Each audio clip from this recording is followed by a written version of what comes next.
초대교회 시대입니다. 초대교회 시대.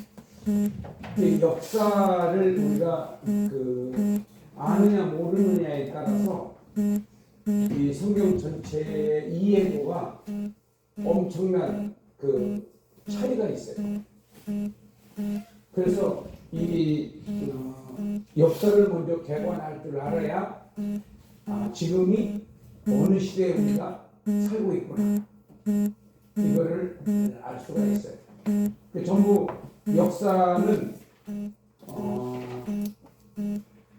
세 가지 성민으로 구성이 되어 있다고 했어요. 세 가지 성민. 첫 번째 무슨 성민이죠?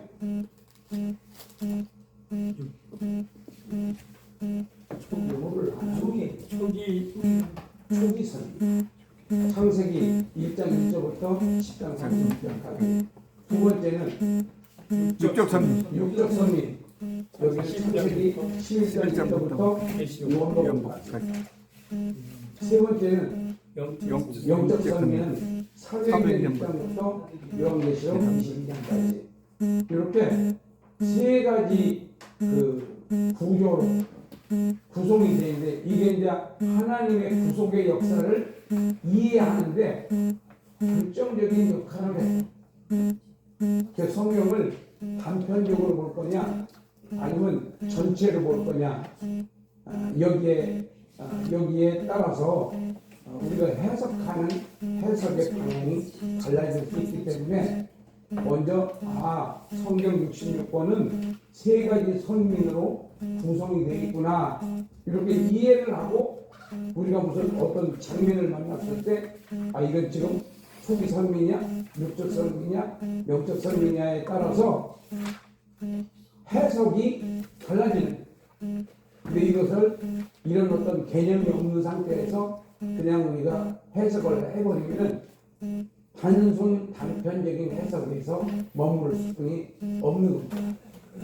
자, 그래서 선민으로 보면은 선민으로 보면은 세 가지 선민으로 되어 있는데 이것을 연대적 역사로 봤을 때는 이제 연대적 역사입니다. 연대적 역사로 봤을 때는 12시대로 연대적으로 봤을 때는 12시대로 개관할 수 있다. 12시대로 개관할 수 있다. 첫 번째는 창조시대, 두 번째 족장시대, 세 번째 출애굽시대, 네 번째 정복시대, 다섯 번째 사사시대, 여섯 번째 왕정시대, 일곱 번째 호로피안시대, 여덟 번째 중간시대, 그 다음에 복음시대, 그 다음 초대교회 시대, 그 다음 성령시대, 그 다음에 천국시대. 그래서 하나님께서 천지를 창조하시기 전에 이렇게 12개로 묶어서 인류를 구속해서 천국을 완성하시고자 하시는 하나님의 프로젝트가 있는 거예요. 그래서 우리가 천국의 소망을 갖고 살아가는 성도가 있고 땅에 소망을 갖고 살아가는 성도가 있어요. 천국의 소망을 갖고 사는 성도들은 땅에서 일어나는 여러 가지 사건들을 부수적인 사건으로 땅의 소망을 갖고 사는 성도들은 땅의 것이 중요해요. 왜냐하면 천국은 안 믿어지니까. 그래서 땅의 것 때문에 울고 웃는 거예요. 그러나 하늘의 소망을 갖고 천국의 소망을 갖고 사는 성도들은 땅의 것 갖고 울고 웃지 않습니다. 사도 바울도 그랬고 예수님도 그랬고 사도들의 생애도 그래요. 땅의 것, 하늘의 것 갖고 울고 웃어요. 비전이 다르고 개념이 다른 거예요. 인생이 다르고. 인생이 얼마나 중요하냐. 인생에서 지옥과 천국을 결정하고 인생에서 멸관과 부끄러운 구원도 결정돼요. 인생이라는 기간이 모든 것을 결정하는 기회고 기점이야. 인생이 뭐냐? 이거 만남과 헤어짐이야. 만남과 헤어짐. 만남과 헤어짐. 그래서 영적 전쟁은 생활이 전쟁이다. 생활. 생활에서 실패하는 것은 교회 실패요. 생활에서 성공하면 그분은 멸관을 받을 수 있는 분이에요. 생활이 중요한 거예요.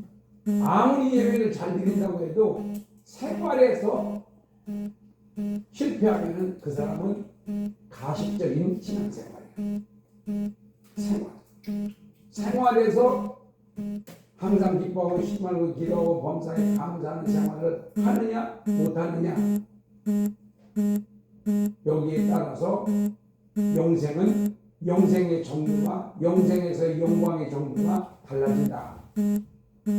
이것을 우리가 배경으로 깔고 우리가 여기서 이제 성공하기 위해서는 어떻게 신앙생활을 하는 것이 평생의 신앙생활의 실패는 평생 100년의 실패고 신앙의 실패는 영생의 실패다. 평생의 그러니까 내가 한평생 100년 동안에 100년 산다면은 그동안의 실패는 이 한평생의 실패지만은 신앙에서 실패는 영생에서 실패하는 거다. 그리고 영생에서 성공하기 위해서는 우리가 조건이 하나 예수님께서 들려주신 게 있어요.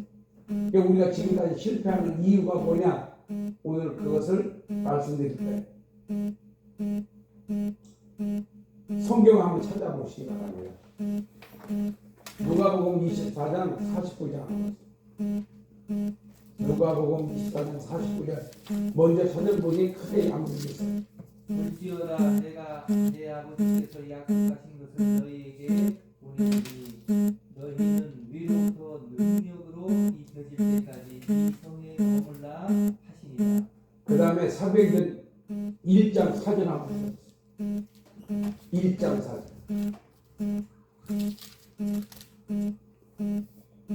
사도와 함께 모이사 그들에게 분부하여 이르시되 예루살렘을 떠나지 말고 내게서 들은 바 아버지께서 약속하신 것을 기다리라. 누가복음에서도 기다리라고 그랬고 사도행전에서 기다리라고 그랬어요. 기다리라고 그랬는데 우리는 안 기다리고 막 가서 사역을 해. 여기서 실패 원인이 있는 거예요. 그럼 어떻게 해야 되냐? 5절 한번 읽어보세요. 5절.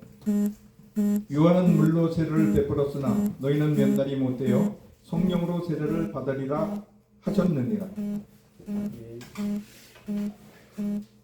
뭐라고? 다시 한번. 요한은 물로 세례를 베풀었으나 너희는 면달이 못되어 성령으로 세례를 받으리라 하셨느니라. 그리고 8절 읽으세요. 오직 성령이 너희에게 임하시면 너희가 권능을 받고 예루살렘과 온 유대와 사마리아와 땅끝까지 이르러 내 증인이 되리라 하시니라. 자, 받으리라, 기다려라, 받으리라, 받으면 이렇게 될 거예요. 기다려라, 성령을 기다리라는 거예요. 그리고 받으리라, 약속이야. 그리고 받으면이 뭐냐면은 성령을 받으면 나타나는 현상이 있어요. 그게 뭐냐면 권능이야. 권능. 그러니까 저와 여러분들이 권능이 없는 거 아니에요. 없는 건 아닌데 약해. 그거 가지고는 귀신들하고 싸울 수가 없어요. 맨날 실패해. 그래서 예수님께서 기다리라고 그래요. 받을 때까지. 돌아다니지 말고. 돌아다니지 마세요. 돌아다니지 마. 이거저거 아무리 해봤자 말짱 소용없습니다. 성령 충만을 받으면은 내 가치가 달라지고 내 신앙이 달라지고 내 꿈이 달라지고 내 품위가 달라집니다. 성령 충만을 받으면 인간적인 잔머리로 내가 사는 것이 아니라 성령의 능력으로 살아요. 환경이 나쁘든 좋든 그거하고 아무런 관계가 없어요. 성령을 받으면 그게 나를 어떻게 할 수가 없어요. 환경이. 사도행전에서는 그것을 지금 설명해 주고 있는 거예요. 사도행전에서. 감옥에 가더라도 전도를 하고 섬에 파산이 돼가지고 그 섬에 떨어져도 전도를 하는 거예요. 어떤 환경에 있더라도 아무런 걱정이 없고 항상 하나님의 뜻을 이루어지는 거예요. 이것이 성령을 받은 사람하고 성령을 못 받은 사람하고, 그러니까 성령을 받았다는 말하고 충만히 받았다는 말은 다릅니다. 4절 한번 읽어보세요. 다시 한번. 사도행전 1장 4절. 사도와 함께 모이사 그들에게 분부하여 이르시되 예루살렘을 떠나지 말고 내게서 들은 바 아버지께서 약속하신 것을 기다리라. 네, 기다려라. 그 다음에 5절. 요한은 물로 세례를 베풀었으나 너희는 몇 날이 못되어 성령으로 세례를 받으리라 하셨느니라. 그러니까 물 침례하고 성령 침례하고는 근본적으로 다릅니다. 근본적으로. 물 세례를 받는 것은 예수를 구주로 영접해서 신앙 고백을 함으로 말미암아 하나님의 자녀가 됐다는 거고, 불 세례를 받았다는 말, 성령 세례를 받았다는 말은 일꾼으로서의 능력이 주어졌다는 거예요. 일꾼으로서. 일꾼이 능력 없고 실력 없는데 무슨 일을 하겠습니까? 권능은 바로 하나님의 권세와 아울러서 가지가지 기사와 표적을 나타낼 수 있는 하나님의 그 능력입니다.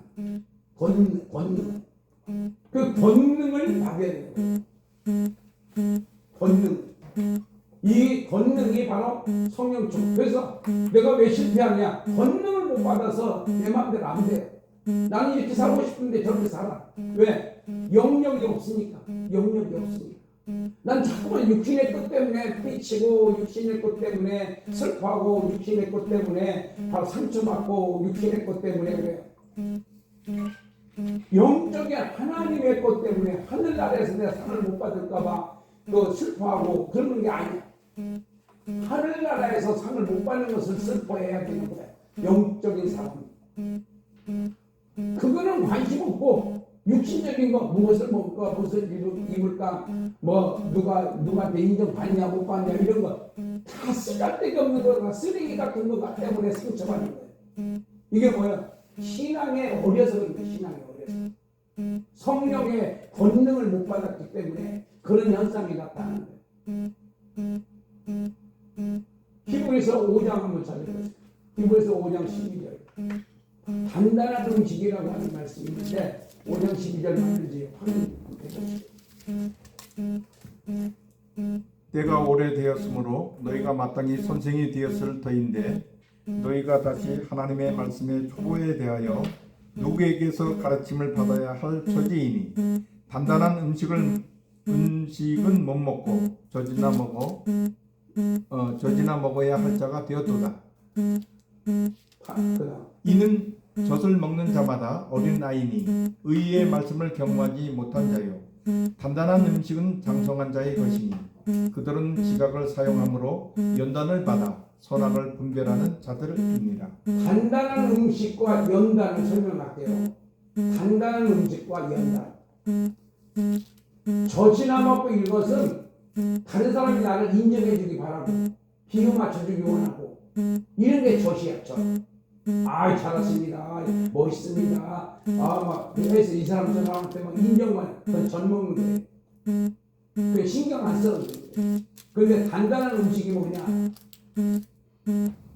연단을 하는 겁니다. 연단을. 연단은 뭐예요? 다른 사람한테 비난을 받을 수도 있고 또 다른 내가 환경이 아주 나빠질 수도 있고 이런 것들을 절대적으로 전지전능하신 하나님을 믿는 거예요. 내가 파산이 되고 내가 그냥 쫄딱 망하고 이래도 하나님은 좋으신 분이야. 이렇게 그냥 그대로 그냥 믿는 거예요. 염려를 하는 것이 아니라 오히려 더 달라붙어가지고 기도하는 거야. 그걸 통해서 바로 기도 응답이 된 거. 이것이 바로 연단이고 단단한 음식이에요. 단단한 음식. 말씀이 단단한 음식이 되기 위해서는 내가 말씀을 실천하기 위해서는 온갖 것을 내가 다 겪을 수 있어요. 그래도 반드시 나는 주의 이름으로 승리한다는 믿음을 갖고 달라지는 거예요. 그래서 결국은 응답을 받고 문제를 해결하고 병을 치료받고 하는 그런 것을 내가 경험했을 때 다른 사람들한테 내가 설명해 줄 수 있는 거야. 그런 환경을 만난 사람한테 나도 그랬었어. 근데 그때일수록 오히려 더 주님 앞에 달라붙어가지고 매달려 기도했더니 그 문제가 이렇게 해결되더라. 이게 단단한 음식이에요. 그러니까 단단한 음식을 먹으려고 해야지 단단한 음식을 두려워하지 말고 단단한 음식은 내 밥이다. 내가 능력받을 수 있는 기회다. 이렇게 달라들 때 하나님께서 그의 믿음을 보시고 기적을 나타내시죠. 이게 신앙생활이야. 이게 신앙생활이야. 신앙생활을 근데 이게 내 힘으로 되느냐? 그게 안 된다는 거예요. 내 힘으로 하려고 아무리 의지를 강하게 갖고 그 다음에 뭐 혈서를 쓰고 뭐 다짐을 하고 맹세를 해도 다 소용없는 거예요. 딱 한 가지 방법을 예수님이 가르쳐 주신 거예요. 성령 충만을 받아라. 그냥 설렁설렁 기도해가지고 성령 충만 받는 게 아니잖아요. 우리가 어지간히 기도해가지고는 받기 어려워요. 근데 작심하고 지금 열흘 동안 이 사람들은 승천 이후에 열흘 동안 기도를 해. 전혀 기도에 힘썼어요. 할 짓 다 하면서 기도하는 것은 그건 아니고 모든 것을 차단하고 기도에 전념했을 때 열흘 만에 성령 강림을 체험한 거예요. 성령 강림이 권능이 임하니까 베드로가 확 달라요. 비겁하게 예수님을 부인하던 베드로가 죽음 앞에서 너희들의 말을 듣는 게 옳으냐 하나님의 말씀에 순종하는 게 옳으냐 생각해봐. 이렇게 당당하게 말할 수 있는 것은 권능이 임했기 때문입니다. 권능을 가지고 목회를 하려고 해야 되고 권능을 가지고 신앙생활을 해야 되고 권능을 가지고 뭘 하려고 해야지 자꾸만 내가 막 뭐 광고하고 뭐라고 해가지고 하려고 하는 것은 넌센스예요. 그러니까 신앙생활의 실패의 원인, 성공의 원인 딱 초대교회 시대에서 결판난 거예요. 사도행전에서. 그래서 제가 지금 66번 이렇게 연구하는 과정 속에서 사도행전에서 딱 지금 멈춰가지고 사도행전만 지금 연구하고 있어요. 여기서 승부를 내야 된다. 여기에 키워드가 있다.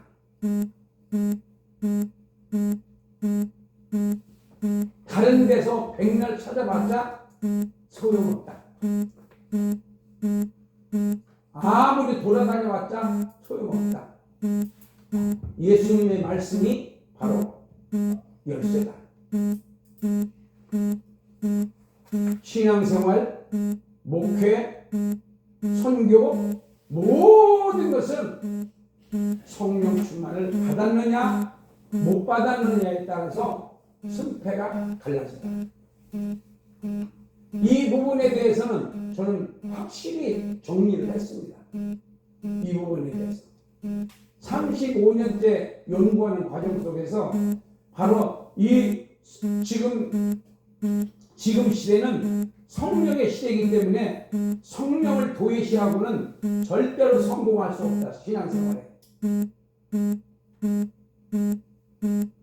성령님과 소통하고 성령님과 교제하고 성령님께 매달리고 성령님의 인도를 받으려고 몸부림쳐야 돼.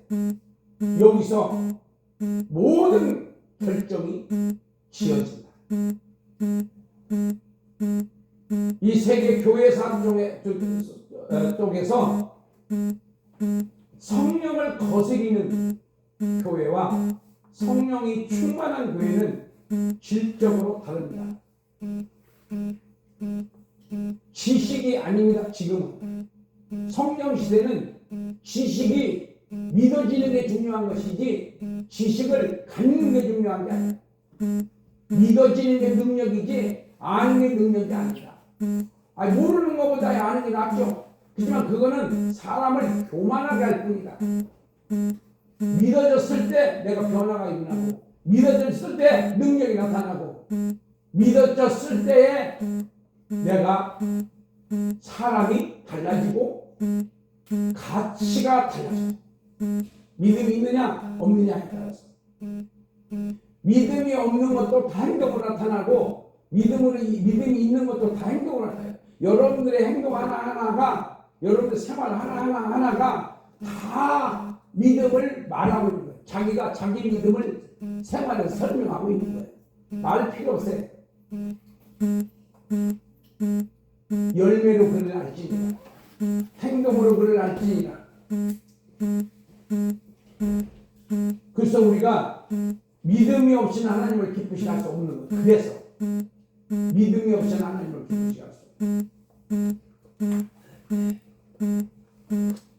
이 마귀들은 지금도 우리한테 속삭입니다. 시험에 들게 하기 위해서. 이 마귀를 쫓아내야 돼. 어디서? 생각에 들어왔을 때 처단시켜야 돼. 생각, 마음, 말, 행동 이렇게 순서가 이렇게 접근을 해요. 첫째 생각에서 차단시켜야 돼. 여기서 바로 예수의 이름으로 이 생각을 넣어주는 귀신을 물러가라 이렇게 해야 돼. 몇 번만 하면 물러가요. 여러분들에게는 권세가 있습니다. 하나님의 자녀가 되는 권세. 하나님의 자녀가 되는 권세를 사용을 해야 말을 해야 소통이 돼. 여러분 말을 하는 게 굉장히 중요합니다. 나쁜 말도 말이고 좋은 말도 말인데 믿음 있는 말은 능력이 있습니다. 믿음 있는 말.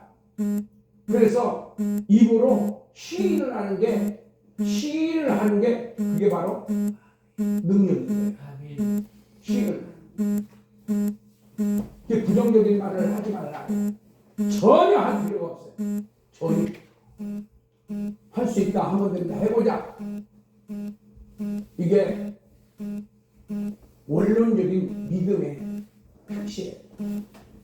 할 수 있다. 할 수 있거든요. 무슨 말이냐. 믿는 자에게 능치 못할 일이 없느니라. 이 말씀을 계속 아무리 절망적인 순간이라도 할 수 있다. 하면 된다. 해보자. 할 수 있거든요. 무슨 말이냐. 믿는 자에게 능치 못할 일이 없느니라. 이런 믿음 있는 말을 해. 믿음 없는 말을 하지 말고 믿음 있는 말. 근데 그게 성령 충만을 받으면은 습관화가 되는 거예요. 점점. 근데 성령 충만을 받지 못하고 맨날 그 생각하고 싸우는 사람이 있어요. 생각하고. 그러면 거기서 맴도는 거예요. 거기서 통장 그래서 저 해병대가 거기 가면은 그 물 속에 그냥 수영 못하는 군인들을 그냥 빠뜨린다고 그러잖아요. 거기서 생존하면서 거기서 터득을 하라고. 우리 정 목사님이 특수부대 나왔다고 그러는데 그런 거예요. 그러니까 우리가 환난을 만났을 때 절대로 빠져주지 않습니다. 하나님이 지켜보고 계시는 거야. 나만 죽겠는 거지 하나님은 안 죽겠어. 그래서 내가 믿음을 가지고 매달려 기도하고 몸부림칠 때 기가 막힌 방법을 통해서 하나님께 나를 구원해 주십니다. 아멘. 이게 믿음이야. 그래서 실력으로 하나님을 기쁘시게 할 수 없고 믿음으로 하나님을 기쁘시게 할 수 있다. 믿음이 너를 구원했다. 네 믿음이 너를 구원했다. 네 믿음대로 될지어다. 믿음을 칭찬하시고 믿음을 실력을 칭찬하는 사람 그런 적 없어요.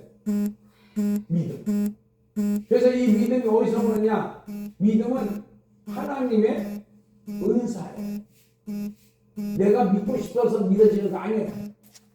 성령님께서 믿음의 은사를 주셨을 때 믿어지는 거야. 믿어지는 거지 내가 믿는 게 아니에요. 내가 믿음 있는 말을 한다든지 믿음 있는 행동을 했을 때 그게 내 것이 아니고 하나님의 것이다. 이렇게 이해를 해야 돼요. 내 거라고 하면 내가 자랑하지. 내 것이 아니에요. 하나님께. 그렇기 때문에 하나님께 돌려야 돼. 칭찬. 항상. 뭐 잘했을 때 내가 으쓱할 때가 있잖아요. 귀신 들어가서 그런 거예요. 으쓱할 내가 했다 이거지. 그게 아닌데 성령님이 주신 건데 이런 걸 조심해야 되는 거예요. 저도 그런 것들을 몰랐기 때문에 그런 영적 세계를 몰랐기 때문에 실패하고 오만 고생을 다 했거든요. 잘 될 때 조심하고 안 될 때 실망하지 마라. 잘 될 때 조심해야 되고 안 될 때 실망하지 마라. 이런 교훈을 얻을 수 있었던 거예요. 하나님은 나를 버리지 않으신다. 천만 가지 죄를 졌더라도 하나님은 나를 포기하지 않으신다. 하나님은 나를 포기하지 않으신다. 내가 하나님을 포기했으면 했지 하나님은 나를 포기 안 하신다. 천만 가지 죄를 졌더라도 계속 나를 주시하고 지키시고 보호하시고 인도하고 계신다는 것을 믿으시고 하나님의 속성을 우리가 이해를 해야지 우리가 좀 더 행복하게 살 수 있다. 그래서 성령 충만을 받으면 첫째 행복하고 행복이 뭐예요? 만족스럽다는 거예요. 만족스러워요. 그리고 근심 걱정이 없어요. 마음에 평안이 있어요. 그리고 서로 사랑할 수 있어요. 원수를 사랑할 수 있어요. 근데 내 이성적으로는 원수를 어떻게 사랑해? 근데 성령 충만을 받으면 원수를 사랑해. 그게 다른 거예요. 내 정신으로 살지 말고 성령의 정신으로 살자. 자, 그래서 우리가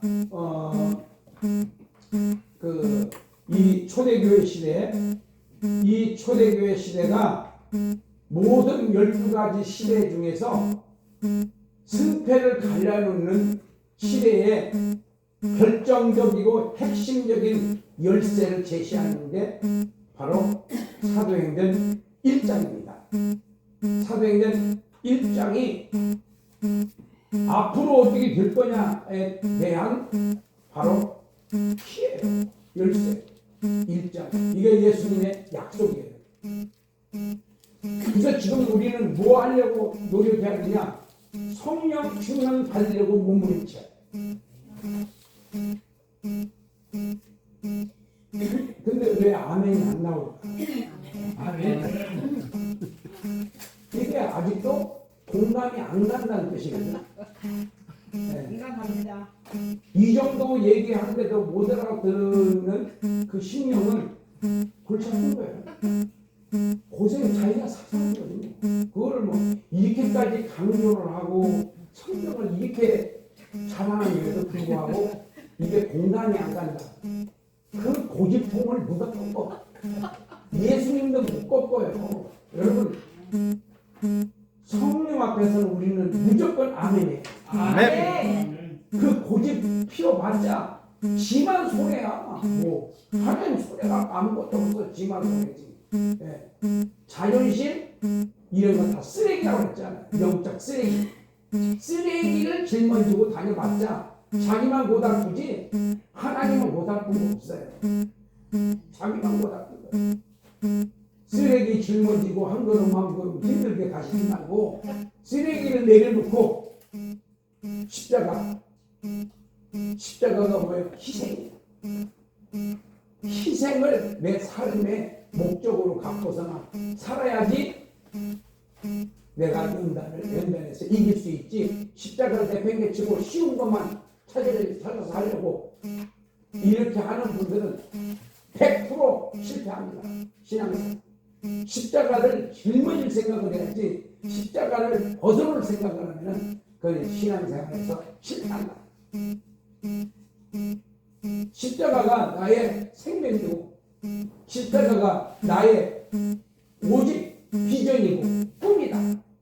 십자가만 생각하면은 다 용서할 수 있고 십자가만 생각하면은 다 이해할 수 있어요. 이해 안 될 게 없어요. 주님은 나를 위해서 그렇게 희생했는데 나는 그것도 이해를 못하느냐 용서를 못하느냐 그것마저도 그러면서 우리 예수 믿는다고 헛떡대고 다니냐. 십자가가 메시지입니다. 우리의 아멘. 신앙의 메시지. 아멘. 다른 얘기 필요 없어요. 여러분. 십자가만 믿어지면은 내가 다 용서합니다. 네. 누구도 천만 가지 죄를 주님께서 나한테 물어보게 하겠어요. 왜 그런 죄를 지었냐 이렇게 물어. 묻지도 따지지도 않고 용서하시는 하나님 예수님. 우리가 그 신앙을 따라가야 되고 그 십자가를 나의 모든 짐으로 생각하고 감사하며 십자가를 칠 때 나에게는 능력이 임하게 되고 권세가 임하게 되고 그리고 신앙생활에서 성공하는 신앙 성도가 될 수가 있는 겁니다. 목회도 마찬가지예요. 희생하려고 해야지 목회가 되지 군림하려고 하면은 목회는 그냥 목사도 목회는 거죠.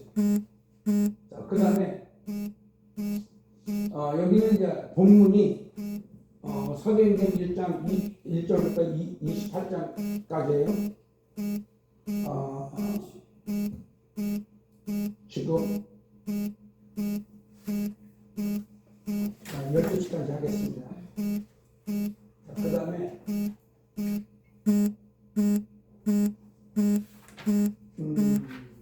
이걸 개요를 한번 읽겠습니다. 31, 32, 34까지 시작. 예수님께서 부활하시고 승천하신 이후 예수님의 제자들은 성령을 받았고 하나님의 권능을 새롭게 체험했다. 예수를 주와 그리스도로 고백하는 교회가 태동된 것이다. 사도들은 부활하신 예수님을 널리 전파하였고 유대 종교 지도자들은 핍박하였다. 스데반의 순교와 함께 교회가 박해를 받았으나 이로 인해 유대와 사마리아로 널리 복음이 퍼져나갔다. 박해자 사울은 다메섹 도상에서 예수님을 만나 예수는 그리스도라고 증언하는 전도자가 되었다. 이방인 고넬료는 베드로의 설교를 듣고 성령 강림을 체험했다. 이방 땅 안디옥에 교회가 설립되었다. 헤롯의 박해에도 불구하고 교회는 흥왕하여 갔다. 안디옥 교회의 바울과 바나바가 1차 전도 여행을 떠났다. 예루살렘 공의회는 이방 선교를 위한 적절한 결정을 하여 선교의 범위가 커지게 되었다. 바울은 2차 전도 여행 중에 빌립보 교회를 세웠다. 많은 박해 중에도 여러 곳에서 전도했으며 아덴에서도 하나님의 존재와 예수님의 부활을 전했다.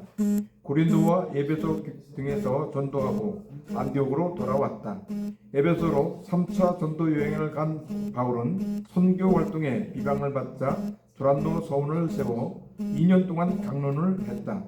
바울은 예루살렘 방문 중 결박되어 로마의 총독부의 소재지인 가이사랴에서 2년간 지냈고 재판을 받기 위해 로마로 호송되었다. 광풍으로 멜리제 섬을 거쳐 로마에 도착한 바울은 옥중에서 하나님 나라를 전파하였으며 예수님에 대한 복음을 담대하게 가르쳤다. 이 신앙생활은 훈련입니다. 훈련은 반복이에요. 기도도 훈련이 돼 있어야 기도가 되는 거지 훈련이 안 돼 있으면 기도도 안 돼요. 성경 연구도 훈련이 돼야 성경 연구가 되는 거지 훈련이 안 돼 있으면 1시간 앉아 있으면 그냥 엉덩이가 쑤셔. 네. 또 기도 훈련이 안 돼 있으면 1시간만 무릎 꿇으면 죽는다고 그래. 훈련은 전투다. 영적 전쟁은 훈련을 통해서 승리하는 거지, 훈련이 안 돼 있는 분들은, 이 목사님들은 훈련을 성도들에게 훈련을 시켜야 돼요. 자기가 먼저 훈련 안 받으면 어떻게 훈련시키겠어요? 성경을 먼저 이렇게 배우고 그 다음에 가르쳐야지, 배우지도 않았는데 가르치면 그 가르치는 것이 정상적으로 가르칠 수 있겠어요? 일단은 모든 족속으로 제자를 삼아 아버지와 아들과 성령 이름으로 침례를 주고 가르쳐 지키게 하라. 먼저 제자가 되어야 되고, 그 다음에 제자를 삼아야 되고, 그 다음에 그 제자들이 파송이 돼서 세계를 보고 말하는 겁니다. 자기가 먼저 제자가 안 되는데, 부실한 제자는 부실한 제자를 만들 수는 없어요. 그래서 우리가 이 지금 사도행전 전체를 1, 2, 3번으로 요약해가지고 우리가 읽어봤습니다. 지금 읽어본 것을 이렇게 주제로 보면은 이렇게 세 가지로 압축할 수가 있어요. 세 가지. 첫 번째가 예루살렘에서 성령의 폭발이 일어났어요. 그러니까 여러분들 성령의 폭발만 생각하지 말고, 성령의 폭발하기 직전에 예수님께서 이 제자들한테 뭐라고 하셨느냐, 성령이 권능이 임하기 전에는 이 성을 떠나지 마라, 일하지 말라, 이런 얘기. 일해봤자 일만 저지르니까 일하지 말고 내가 너희들에게 권능을 줄 때까지 기다려라. 기다리게 해놓고 오지 않는 사람, 이런 유행과 노래들이 있는데, 하나님은 기다리게 해놓고 응답을 주십니다. 아멘. 아멘. 사람하고 하나님하고 틀려요. 그래서 기다리라고 해놓고 며칠 만에 성령의 권능을 주셨느냐면 10일이에요. 10일 동안 아무것도 안 하고 기도만 한 거예요. 그동안에 그 막대하고 꽂고 그런 작업을 했지만은 모든 것을 가서 전도하러 막 가고 그런 게 아니라, 전도는 그냥 하면 힘들어요. 엄청 힘들어요. 짜증나고.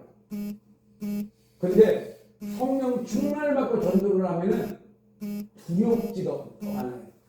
굉장히 기쁜 소식이기 때문에 기쁜 소식, 기쁘게 전할 수 있어요. 그게 받은 사람하고 안 받은 사람하고 차이예요.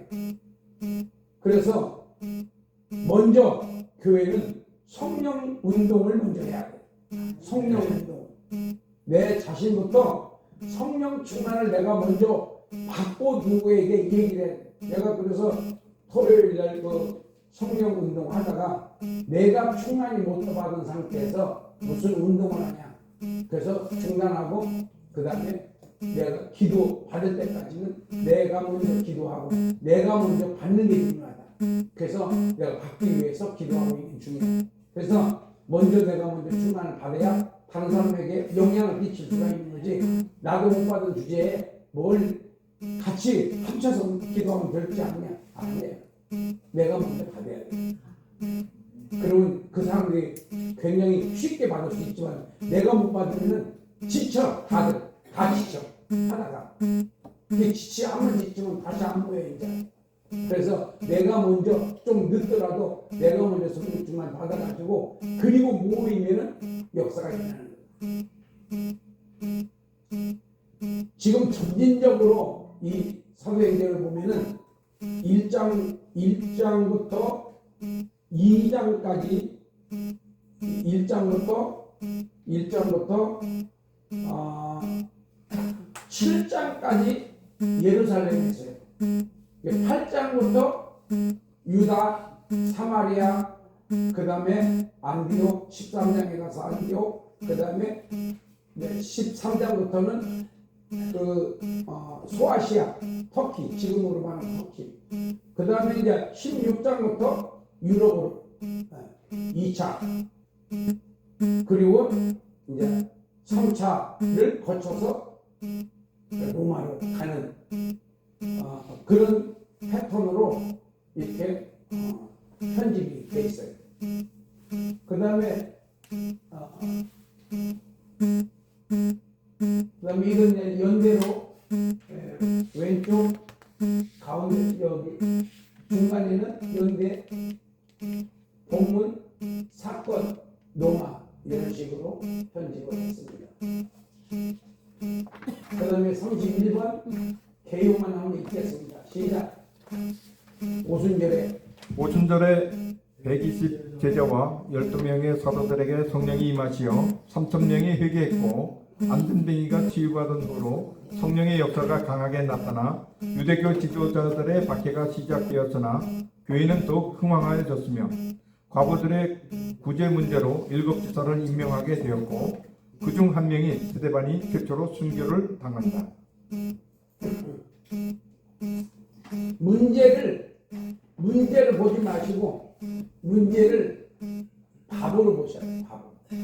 이 문제가 있음으로 말미암아 문제를 믿음으로 해결하면은 그 문제를 통해서 더 부흥이 됩니다. 문제를 두려워하지 마라. 문제를 두려워하지 마라. 환경을 두려워하지 마라. 여기 보면 그래요. 그러니까 핍박이 오면은 교회가 부흥되려면 반드시 핍박이 있습니다. 그 핍박을 내가 기도로 이기느냐 못 이기느냐에 따라서 한 발자국 더 나갈 수도 있고 주저앉을 수도 있고 후퇴할 수도 있어요. 이런 원리를 가지고 우리가 교회를 개척하고 그리고 신앙생활을 해야지 우리가 성공할 수가 있다. 그 다음에 오순절날 성령 강림은 성경의 역사를 바꿔놔버립니다. 이 성령의 역사는 구약을 바꿔놓고 복음서까지도 경험하지 못했던 것이 바로 사도행전에서 완전히 바뀌어집니다. 여기서는 자유입니다. 자유. 율법으로부터의 자유, 질병으로부터의 자유, 불안해로부터의 자유, 자유가 선포되는데 성령 강림은 자유가 선포되는 겁니다. 내가 성령 충만을 받으면 우울증이나 치매 같은 것은 한 길로 왔다 10길로 도망가는 그리고 눌린 자들이 다 자유를 누립니다. 환경으로 눌리고 질병으로 눌리고 문제로 눌리고 이 눌리는 것들이 성령이 임하면은 다 자유스러워집니다. 예수 안에서.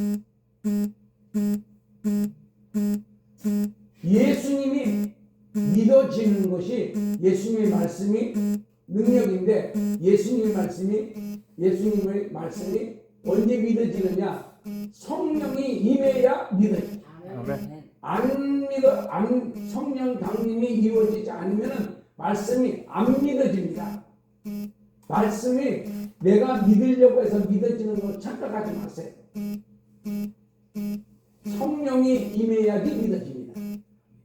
믿어져야지 기적이 일어나고 믿어져야 능력이 나타나고 믿어져야 내가 변화가 일어나고 믿어져야 내가 행동이 바뀔 수 있어요. 믿어져요. 행동이 믿음이다. 행동이 믿음이다. 말은 소용없습니다. 행동이 중요합니다.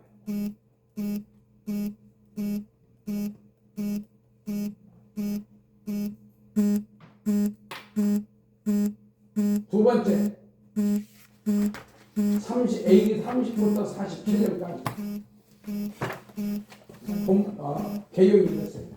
스데반의 죽음 이후 믿는 자들은 유대, 사마리아, 시리아 지역으로 흩어지게 되면서 복음이 널리 퍼져나갔다.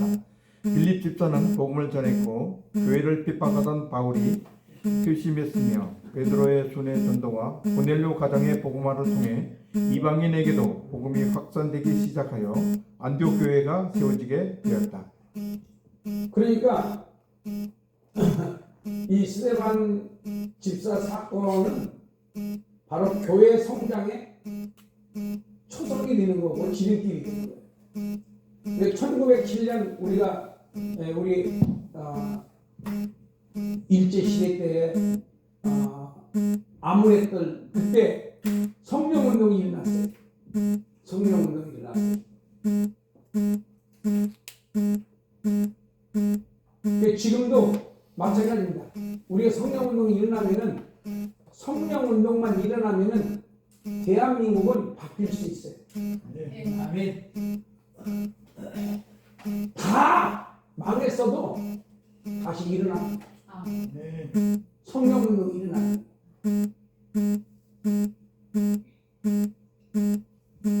교회가 다 박살나는 줄 알았지만은 오히려 교회는 그 당시에 1907년에 오히려 교회는 어마어마하게 부흥됩니다.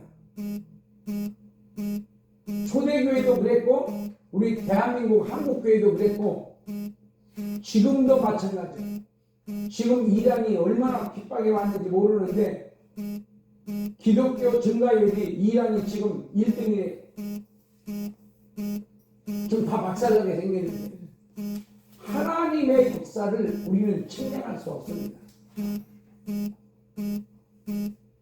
성령운동이 일어나는 것이 이것이 내가 사느냐 죽느냐 우리 교회가 사느냐 죽느냐 대한민국 한국교회가 사느냐 죽느냐 하는 것은 성령운동이 일어나냐 성령운동이 침체되느냐 여기에 따라서 결판나는 거예요.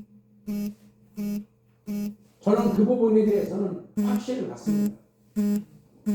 물러설 것도 없어요. 저는. 그래서 성령운동을 전개해야 된다. 성령운동을 전개해야 된다. 음란한 생각, 더러운 생각, 탐욕적인 생각 이런 거 다 성령 충만을 못 받으면 어쩔 수 없습니다. 여러분이 아무리 참으려고 해도 절대로 안 돼요. 절대로 안 돼요. 성령을 받으면 됩니다. 이런 것이 다 탐욕이고 육신의 정욕, 안목의 정욕, 이생의 장 이게 다 탐욕이에요. 탐욕. 지나친 욕심. 지나친 욕심. 지나친 욕심은 나를 망가뜨리는 거고 나를 더럽히는 거고 나를 피폐하게 만들고 결국은 마귀의 밥이 돼서 마귀의 종류로 들어서 결국은 실패하는 거예요. 이것을 이길 수 있는 유일한 방법 이것은 성령 충만. 아멘. 다른 방법으로 찾으려고 하지 마세요. 되게 답니까? 내가 온갖 방법 다 찾아서 다 해봤는데 다 안 됐어. 성령 충만 받으면 됩니다. 아멘. 내가 그런 생각 하기 싫다고 해서 안 하는 게 아니에요. 마귀는 수단과 방법을 가리지 않고 우리를 망가뜨리게 만들고 처참하게 만들고 여기서 살아남을 수 있는 길을 무릎을 꿇고 하나님께 기도해라. 길이 있다. 살 길이 있다. 확신을 가지고 하나님 살아계신 분이고 하나님은 좋으신 분이고 하나님은 나를 반드시 이렇게 세우실 분이다 라고 하는 믿음을 가지고 달라붙으면 역사는 일어납니다.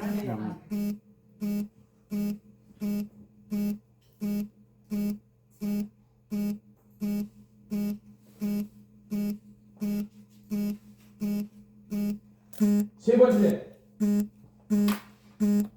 47년 AD 47년부터 28년까지 개요 시작. 안디옥 교회로부터 파송받은 바울과 바나바는 소아시아 지역에서 복음을 전파했고 바울의 2차, 3차 전도 여행으로 마게도냐와 헬라, 에베소 등 지역이 복음화되었으며 유대주의자들로부터 율법과 성전 모독으로 체포당한 바울이 신문받았고 가이사에게 상소하여 로마로 이송되어 약 2년간 로마에서 복음을 전하였다. 이 사도 바울이 얼마나 고집스러운 사람이냐면 유대인들은 뼛속까지 유대교에 묻혀 사는 사람이 출생부터 시작해서 할례부터 시작해서 죽을 때까지 이 하나님은 여호와 하나님은 오직 자기들만의 하나님이라고 아주 고정관념화 되어 있어요. 저것들은 다 이방인들이다. 이것을 깨는 것은 어려운 일이 아니에요. 하나님이 하실 방도 어려운 일이 아니에요. 그래서 사람을 잡아 죽이는 것을 하나님의 뜻으로 생각했던 사도 바울이 담에색 도성에서 그냥 한 번 만난 거잖아요. 하나님 만난 거잖아요. 경험한 거잖아요. 지금까지는 지식적으로만 받아들였던 여호와 하나님을 실질적으로 만난 거잖아요. 거기서 그 사람이 여러분들이 전도하는 것이 굉장히 어려워서 여러분 전도 못하잖아요. 전도 못하는데 사도 바울은 바로 그 다메섹에서 전도합니다. 그냥 바로 개종하고 바로 전도해. 성령 충만을 받으면 첫째 나타나는 현상이 전도가 됩니다. 전도를 하는 거예요. 성도들 시키는 게 아니에요. 자기가 하는 거예요. 전도를 하는 게 얼마나 소중하고, 그러니까 꼭 바깥에 나가서만 전도할 생각하지 말고 바깥에 해야 되지만은 여기서도 해야 되는 거예요. 바깥에는 되고 여기서는 안 된다. 그것도 문제가 있는 거예요. 그 확실히 이 선교를 하는 과정 속에서 시야가 넓어지는 것은 사실이에요. 시야가. 난 그냥 내 연구원, 내 교회, 이런 내 가족 이런 것만 생각했었는데 지금 세계의 선교지에는 피투성이가 돼서 싸우고 있는데 나는 지금 이렇게 안일하게 나만 찾고 있구나. 이런 안일한 내 모습을 보면서 도전을 해요. 그래서 내가 굉장히 그 인도 가서도 찬송도 열심히 부르고 어쩌든 성령 충만 받아야 되니까 어떻게 하든지 간에 성령 충만 받고 여기서 하나님의 음성을 듣고 내가 길을 타야 되겠다. 나머지 여생이라도 주님이 기뻐하시는 일만 하다가 죽어도 지금 시간이 없는데 엉뚱한 짓 하고 돌아다니면 안 되겠다. 그래서 하나님을 만나기 위해서 찬송도 부르고 막 거기서 춤도 추고 그냥 나 혼자, 그래서 가능한 나 혼자 앉아있는 거예요. 옆에 사람들, 아는 사람, 없는 사람, 또 다 흉볼라 그러니까. 그래서 나 혼자 그냥 스텝도 밟아가면서 그렇게 열심히 그렇게 한 결과 감기가 걸렸습니다. 그렇지만은 하나님께 더 기도했더니 나 오늘 강의 못할 줄 알았더니 지금 이렇게 조금 미완성이 있지만 하잖아요. 할렐루야. 그래서 더 충만하잖아요. 그러니까 우리는요 무조건요 양보는 없어. 은혜 받는 데는 양보하면 안 돼. 은혜 받는 데는 물불을 가리지 말아야 돼. 그래야 받을까 말까해. 지 체면 다 채이고 지 뭐 자존심 다 지키고 그것은요 귀신들이 시키는 짓이야. 그러니까 귀신의 속삭임에 속지 말고 성령의 음성에 귀를 기울여라. 그러면 그 사람은 신앙생활에 성공할 수 있다. 이렇게 확신을 갖습니다. 그래서 이분이 성령 충만 받자마자 다메섹에서 또 바구니 타고서나 탈출하잖아요. 예루살렘에 가서 또 거기 예루살렘 사람들이 또 핍박하니까 또 도망 나와가지고 가이사랴, 그 당시에 수도가 그 가이사랴인데 가이사랴 도망갔다가 거기서 또 쫓아오니까 다소 고향으로 도망갔어요. 이것을 왜냐하면 그 사도 바울은 굉장히 중요한 사람이에요. 하나님께서 내가 내 택한 그릇이라고 해요. 저와 여러분들도 다 그릇에 크기가 있어요. 그릇. 나도 하나님이 만든 선택한 그릇이다.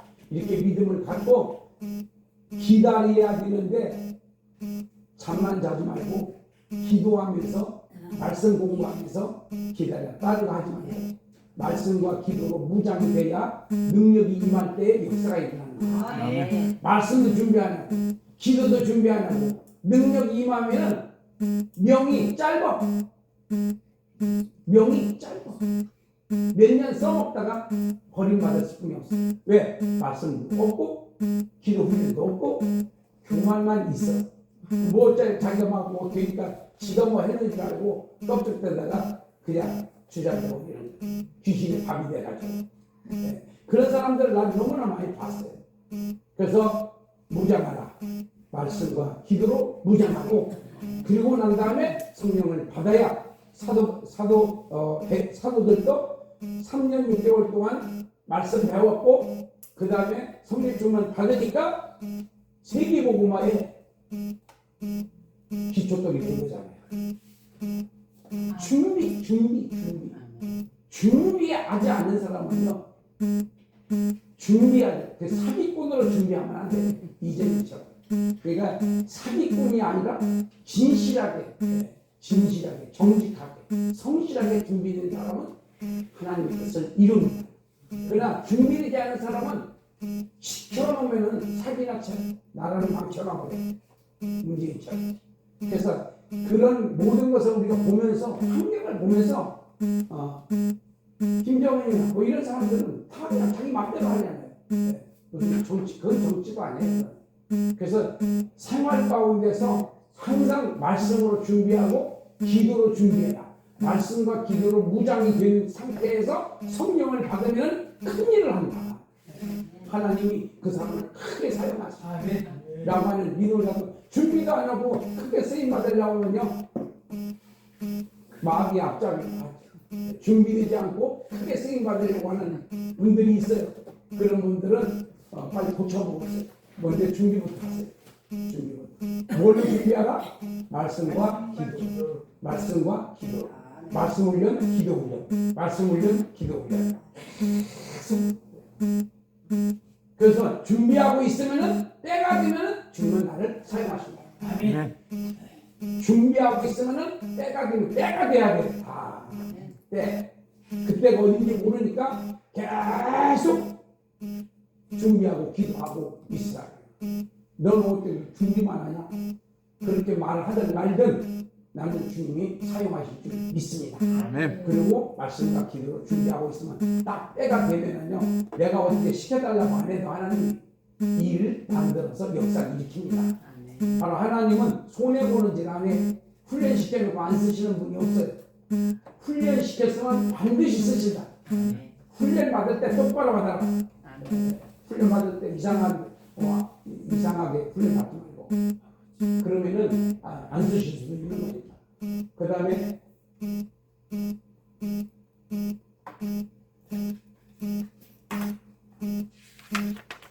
자, 요거는 확대되는 복음이 확대되는 장면이고 이거는 그 퍼지는 복음이 세계로 퍼지는 장면이고 그 다음에 이거 연계적인 거고 결론입니다. 결론. 자, 결론은 자, 딱 15분 남았으니까 결론에서 좀 정리를 하겠습니다. 저는 이 66권을 다 이렇게 결론을 내려놨어요. 우리가 한 권을 다 읽어도 결론이 뭔지 모르면 좀 서운하잖아요. 그래서 초대교회 시대의 결론이 뭐냐? 초대교회 시대. 연대는 AD 30년부터 68년 이것이 그 사도 바울의 순교까지를 여기서는 초대교회 시대로 잡았어요. 내 편의상 그렇게 했어요. 내 편의상. 그리고 성경 본문은 1장부터 28장까지고 이 안에 21권의 서신서가 13권의 서신서가 다 들어있다. 바울 서신에는 이 28장 안에 다 들어있고 그 다음에 그 일반 서신은 그 다음에도 AD 100년 그 사도 요한이 박모성으로 그 집에 갔을 때 거기서 이제 요한계시록 썼으니까 그래서 성경의 연대가 몇 년이냐? 1600년입니다. 성경 전체의 연대는 1600년. BC 1500년이 모세고 그리고 AD 100년이 사도 요한이. 그래서 합치면 1600년이 성경 66권 전체 연대다 이렇게 보실 수 있고 그 다음에 여기서의 주제는 성령 강림과 교회입니다. 성령 강림과 교회. 성령 강림으로 교회가 태동되는 거예요. 교회는 지금 우리가 정상적인 교회가 아닙니다. 지금 교회들은 왜 정상적인 교회가 아니냐? 성령 운동을 안 해요. 그냥 입술로만 해요. 입술로만. 초대교회를 여러분들 보시면 돼요. 초대교회를. 성령 운동이 일어나게 되면 나타나는 현상이 있습니다. 성도들도 다 스데반 집사, 빌립 집사 이런 사람들 보세요. 집사가 능력을 행하고 집사가 귀신을 쫓아내고 집사가 다 해. 사도만 하는 게 아니에요. 어마어마한 역사를 일으킵니다. 성령의 인도를 받아서 어디로 가라 어디 가서 그 에티오피아 그 메시 전도하고 그래서 다 성령의 인도잖아요. 우리는 지금 성령의 인도를 못 받고 있어요. 지금 왜? 성령 충만하지 못하기 때문에 그런 거예요. 그러니까 찔끔찔끔은 우리가 성령의 인도를 받아야 찔끔찔끔은 그건 찔끔찔끔이고 제대로 받아야지 제대로. 그래서 완전히 성령의 사람으로 거듭나야 돼.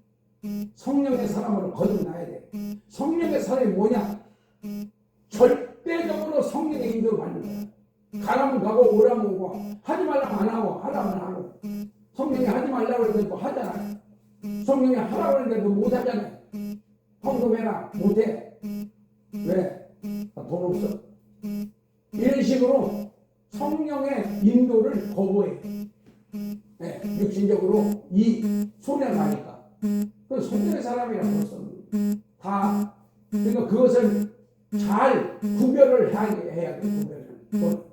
그러니까 그뭐 감정적으로 하는 것이 아니라 몇 번씩 이거 기도해 와서 틀림없을 때 이제 액션을 하는 거니까. 자, 그 다음에 먼저는 그래서 이 생명의 말씀은 첫째 예루살렘에서 시작되는 겁니다. 예루살렘이 중요해요. 왜냐하면 예언이 그렇게 돼 있어요. 예루살렘에서 생명의 말씀이 유대에서 나온다고 했어요. 유다. 그래서 먼저 예루살렘. 그러니까 제일 처음에 성령 충만 받은 사람은 다 유대인이야. 100%. 이방인 없어요. 그래서 여기서 다 성령 충만을 받고 그 다음에 유다. 그래서 예루살렘이 있고 유대가 있고 사마리아가 있고 그 다음에 열방이 있는데 여기서 이스라엘의 그 지도를 보면은 우리나라의 호남지방, 영남지방, 그 다음에 충청지방, 영동지방 이렇게 되어 있는 것처럼 이스라엘도 유다 지방이 있고 사마리아 지방이 있고 갈릴리 지방이 있어요. 그래서 갈릴리 지방이 갈릴리 호수 쪽이고 그 다음에 사마리아 쪽이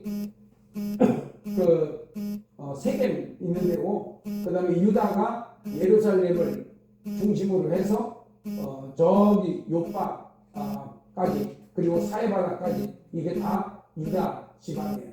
그래서 유다 지방, 사마리아 지방, 갈릴리 지방 이렇게 세 지방으로 나눠서 설명을 하면 되겠습니다. 그 다음에 의미에 가가지고 여기가 이제 신학적인 면에서 본다면은 성령 강림으로 교회가 시작됐다 이렇게 우리가 볼 수 있어요. 그러니까 성령 강림이 없으면은 교회가 이루어질 수가 없습니다. 그러니까 성령 충만한 교회는 항상 성령이 역사합니다. 그리고 성도들이 얼굴이 첫째 행복해져. 얼굴이 만족스럽고. 근데 성령이 없는 교회는요, 성도들이 다 굳어져 있어. 얼굴이 굳어져 있어요. 그리고 그냥 의무적으로 교회 왔다가 기쁨도 없어요. 그럼 성도들의 얼굴 보면 그 교회의 상태를 볼 수 있는 거예요. 목사님 볼 필요가 없어요. 그래서 성도들의 얼굴에서 나타난다. 활기차고, 의욕이 넘치고, 순종하고자 하는 준비가 다 돼 있는 사람들이에요. 성령 충만한 교회. 그리고 전도도 잘 돼요. 지금 뭐 전도 못한다고 하지만은 전도 못하는 것이 아니라 성령 충만을 하지 못하기 때문에 못하는 거예요. 성령은 여러분들 이 사도행전 보면은요, 사도행전 보면은 어디로 갔는데 그 사람이 병이 있어. 또 병 고쳐줘. 그건 예수 믿는 거예요. 문제를 해결해 준다 이거예요. 문제 해결해 주면은 마음이 열리게끔 돼 있어요. 이론으로 하는 시대는 아니에요. 지금 이론이라고 안 돼요. 지식으로는 안 돼요. 능력으로 됩니다. 아멘. 능력으로. 자, 그 다음에 능력. 그 다음에 두 번째는 땅까지 복음이 전파되는 장면을 우리가 볼 수 있습니다. 세 번째는 성령은 바울을 사용하여 1차, 2차, 3차에 거쳐서 복음을 로마까지 전파하게 하시는데, 사도행전을 여러분들이 좀 연구를 해야 하는 이유가 뭐냐면은 좀 정리하게 만원경적으로 보지 말고 현미경적으로 보고 만원경적으로 보려고 해야 돼. 그래야지 그게 요약만 한다고 되는 것이 아니라 세분화돼서 그 장면에서 성령이 어떻게 역사하시는지를 살펴보고 그 다음에 그거를 또 묶어야 돼. 그래서 크게 보면은 이 말이고 자세히 보면은 저 말이다. 이런 것을 우리가 알 수 있고, 이거를 우리가 이제 이 397 방법으로 말한다면 대단한 주제, 중단한 주제, 소단한 주제, 문장의 크기별로 나눠서 보면은 이 그림이 보인다. 그 다음에 이제 이것을 우리가 복음으로 보겠습니다. 복음적, 거기에 적이라고 쓰세요. 복음이 아니고 복음적입니다. 복음적. 교회와 사탄의 전쟁이 선포되는 것이 이게 마지막 하나님의 구속사의 장면입니다. 마지막 구속사 장면. 사탄이 율법으로 묶어놨었는데 이 율법을 깨부신 거예요. 예수님께서 율법을 완성시켜버리신 거예요. 완성시킴으로 말미암아 이제 전쟁이 선포되는 거예요. 그래서 예수님께서 성령을 보내주신 거예요. 성령을 보내주신 것은 간단한 문제가 아닙니다. 모든 것은 성령으로 해결이 됩니다. 아멘. 아멘. 여러분 다른 방법으로 해결 안 되는데 성령으로 돼. 이게 하나님의 마지막 수입니다. 사람의 힘으로 안 되는데 성령의 힘으로 된다 이 말이에요. 그래서 기도하는 거예요. 기도는 만사를 변화시킵니다. 기도는 만사를 변화시킵니다. 기도는 나를 변화시키고, 아멘. 우리 교회를 변화시키고, 아멘. 우리 가족을 변화시키고, 우리 사회를 변화시키고, 국가를 변화시킵니다. 성령, 기도만이 살핍니다. 여기에 전력을 다하면 기적이 지금도 일어나고 있습니다. 똑같아요. 우리가 지금 식은 거지 성령이 식은 게 아니에요. 내가 식은 거지 성령이 식은 게 아니에요. 성령의 역사는 여전히 세계에서 지금 일어나고 있습니다. 벌어지고 있어요. 그 다음에 첫째 한번 읽어보세요. 응?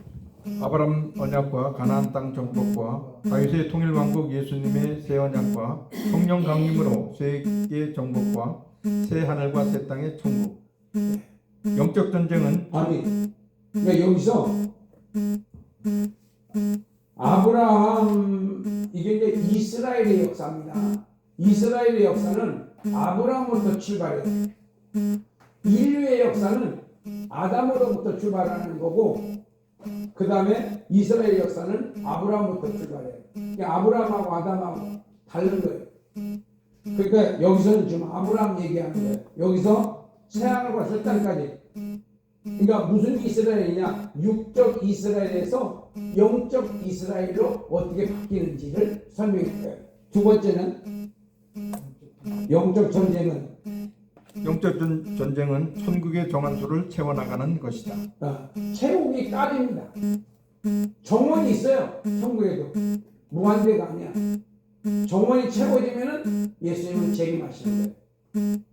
그 정원을 누가 잘하나, 누가 많이 채우나, 이게 천국에 가서 영광의 자리에 누가 앉느냐, 누가 멸류관을 받느냐, 이거는 이 땅에서 누가 더 영혼들을 많이 전도하고 또 교회 확장을 위해서 몸부림치느냐, 여기에 따라서 결정되어지는 거예요.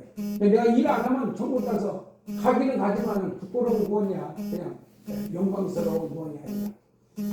그래서 이 땅에서 얼마만큼 내가 복음을 위해서 헌신했느냐, 이게 승패를 좌우한다. 세 번째는 하나님의 구속 사역은 영적 선민으로 구원하는 사역이시다. 그럼 아담에서 노아, 아브라함에서 예수님, 성령 강림에서 예수님의 재림. 이렇게 요약할 수가 있습니다. 봤어요. 자, 그 다음에 결론입니다. 성령 충만이 답이다. 성령 충만이 답이다. 다른 거 필요 없어요.